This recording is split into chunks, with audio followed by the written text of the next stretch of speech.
స్వామి, తమరు నారాయణ మంత్రం ఎందుకు జపిస్తున్నారు? నేను ఎల్లవేళలా శ్రీహరినే ధ్యానిస్తూ ఉంటాను. కానీ తమరు నారాయణుడు, బ్రహ్మదేవుడు త్రిమూర్తులు కదా, సరి సమానులే కదా. బ్రహ్మ జీవనాన్ని సృష్టిస్తాడు, జననం జరుగుతుంది. విష్ణు ఆ జీవనాన్ని పరిపాలిస్తాడు. నేను లయం చేస్తాను, అంటే మృత్యువు ప్రసాదిస్తాను. ఏదైనా సంఘటన సంభవిస్తున్నప్పుడు దాని గురించి సంపూర్ణంగా తెలియడం సాధ్యపడదు.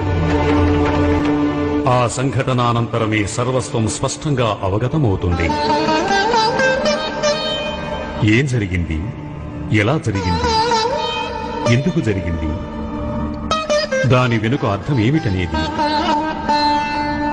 అంటే బ్రహ్మదేవుడు సృష్టికి అధిపతి అయినప్పటికీ సృష్టిని పాలించలేడు. తనకి మృత్యువు గురించి సంపూర్ణంగా తెలుసు. అందుకే నన్ను ధ్యానిస్తూ ఉంటాడు.